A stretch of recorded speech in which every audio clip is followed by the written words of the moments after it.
Ο ιδιοφυής Αρχιμίδης γεννήθηκε στις Σιρακούσες το 287 π.Χ. και είναι γνωστός κυρίως ως μαθηματικός. Στη μαθηματική του σοφία προστίθεται και το ταλέντο του ως μηχανικού, αλλά δυστυχώς τα περισσότερα μαθηματικού περιεχομένου έργα του, όπως και οι σπουδαιότερες μηχανικές του ανακαλύψεις, δεν διασώζονται. Παρ' όλα αυτά, η σύνδεση που επιχείρησε μεταξύ μηχανικής και μαθηματικών είναι γνωστή από συσχετισμούς και μεταγενέστερες ανακατασκευές, σαν αυτές των κατόπτρων, του ατμοτηλεβόλου, του οδομέτρου, της ουράνιας σφαίρας και άλλων πολλών.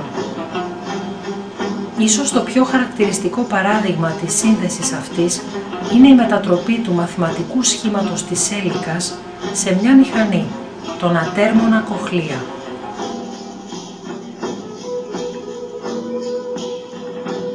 Η μηχανή αυτή χρησιμοποιήθηκε επί αιώνες για την άντληση νερού και για άλλες μηχανικές μετατοπίσεις.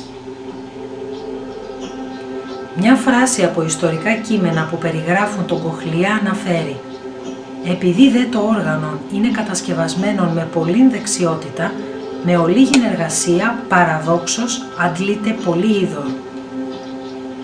Σε αυτή τη φράση στηρίχθηκε η έρευνα και η ανακατασκευή του.